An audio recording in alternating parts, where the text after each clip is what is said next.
we loved being together. He was athletic. He was amazing athlete, amazing surfer, creative, smart, and so loving. Yeah.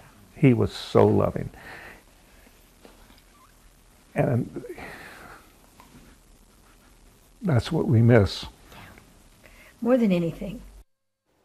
The family of a man who died at the San Luis Obispo County Jail is reacting to the release of the video showing his final hours of life and holding on to the memories of who he was when he was alive.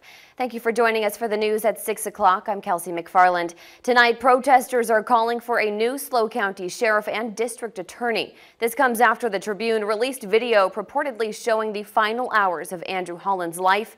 The Atascadero man died in the San Luis Obispo County Jail in January 2017 after being tied to a chair for nearly 2 straight days. The shocking video looks to show Holland, who suffered from schizophrenia, harming himself, then being placed naked in a chair for 46 hours. Within minutes of being untied, it appears the 36-year-old lost consciousness and died. The coroner said the last year the 36-year-old died of natural causes due to an intrapulmonary embolism or a blood clot. But medical research shows clots can be caused by prolonged sitting. Even though the sheriff's office released a statement the day after Holland died saying he had been under continual care of a physician, the video, edited from more than 100 hours of jail surveillance, according to the Tribune, does not appear to show that. It does show a correctional deputy smiling and laughing during parts of the ordeal. We have not obtained that video. The county has not released it despite our public records request last July, and the Tribune's source is not known to us, so we have not been able to independently verify all that happened.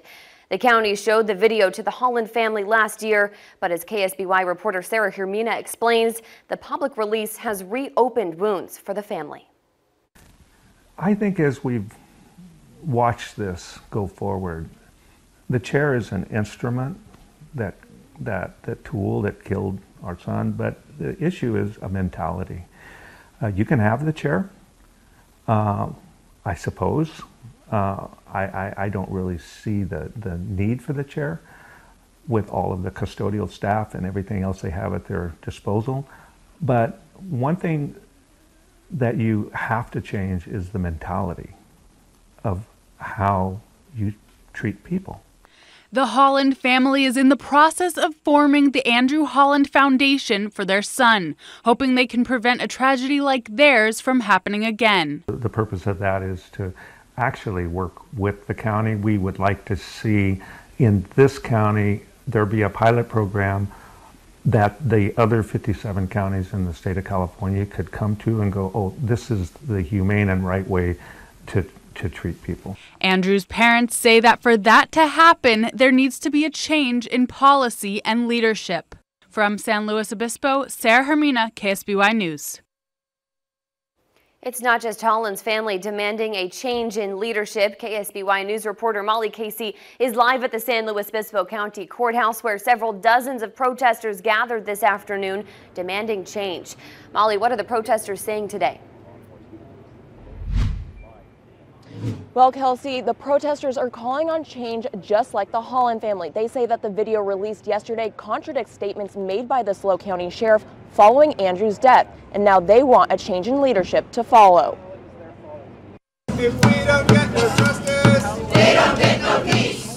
24 hours after video believed to be taken from Andrew Holland's cell was made public, supporters of the Holland family voiced their shock at a rally. You can see them laughing on the footage, which is despicable, and the fact that those are the people who are in charge of caretaking people's lives while they're kind of at their most vulnerable as prisoners is unacceptable, and the community should be outraged. Tara Graves, co-organizer of the rally, said the video obtained by the Tribune contradicts statements from the sheriff's office following Holland's death. Now that the videos come to light, the community has been able to see for themselves through the surveillance footage what exactly happened. In a demonstration of solitude, volunteers sat for 2 hours in a chair like Holland and will continue until 46 hours are up, the time Holland spent in the restraint chair, a detail still hard to understand by his family. The video is important because without the video, we could just be a family that is upset that a loved one died. Corbin Holland, Andrew's older brother, was visibly emotional while speaking to the crowd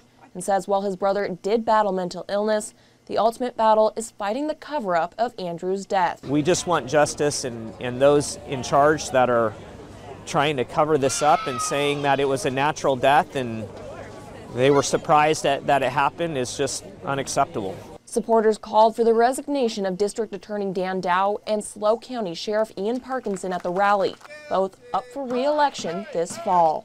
How do you spell guilty? I-A-N! Now, during the rally, current mayor of San Luis Obispo, Heidi Harmon, called on the current sheriff of SLO County, Ian Parkinson, to, quote, step out of this race. Live in San Luis Obispo, Molly Casey, KSBY News. All right, thank you, Molly. In just the last hour and a half, the SLO County Sheriff's Office released a statement seemingly putting some of the blame for what happened to Holland on the mental health department. According to the statement, the Sheriff's Office contacted them multiple times requesting that Holland be transferred to the mental health facility for treatment. But they refused to accept him, saying they were at capacity. But it was later determined that was not true. The statement also says while Holland was restrained, the Sheriff's Office asked mental health for authorization to forcibly medicate him so he could be removed from the restraint chair. The sheriff says it does not have the legal authority to involuntarily sedate an inmate, but mental health refused to classify the situation as an emergency. The sheriff says the decision was a failure of the mental health system. In November, records we obtained from the county mental health showed the psychiatric health facility was full. There were only 16 beds to treat patients coming from hospitals and the jail.